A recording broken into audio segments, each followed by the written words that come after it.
Welcome back to Wikinews.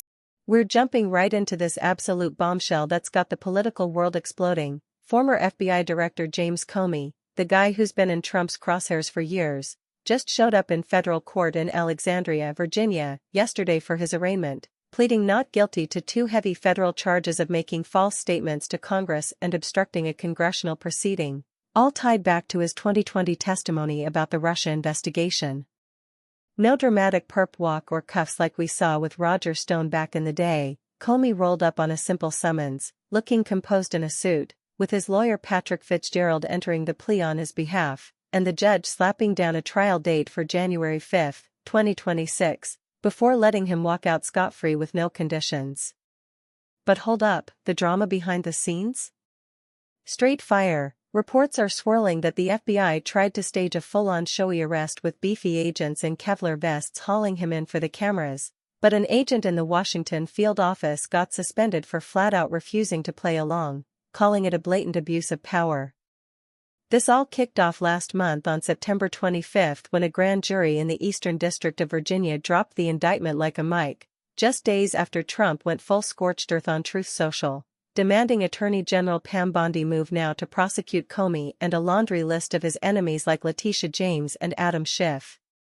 Prosecutors zeroed in on Comey's Senate Judiciary Committee testimony where he allegedly lied about authorizing FBI leaks on the Trump and Clinton probes, stuff that could have gotten him up to 5 years if convicted, but the clock was ticking with the statute of limitations expiring that week, so they rushed it through under new U.S. Attorney Lindsay Halligan, Trump's hand-picked replacement after he axed the previous guy who had doubts about the case.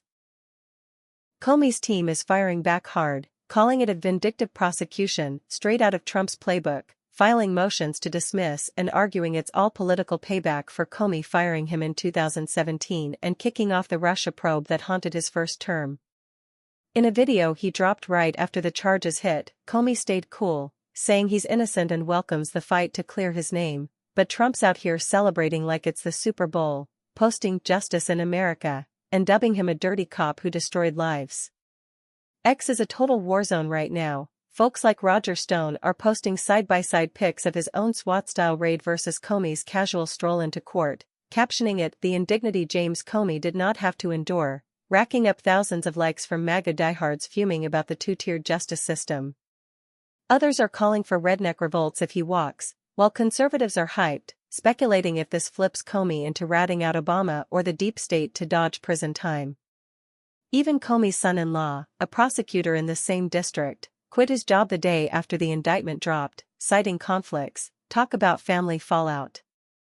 Critics on the left are screaming weaponization of the DOJ, pointing to how Trump swapped out prosecutors until he got one who'd play ball, and even the judge seemed confused by the rushed handling in early transcripts. This saga's got all the makings of a political thriller, retribution, power plays, and a former G-man fighting for his legacy against the guy he once investigated. If Comey beats this, it's a huge L for Trump's revenge tour. If not, it could crack open more Russiagate skeletons. What's your take? Is this justice catching up, or straight-up authoritarian flex? Drop the hot takes in the comments, smash like if you're following this circus, and subscribe for every twist as we head to that 2026 trial. Stay vigilant, folks. Peace out.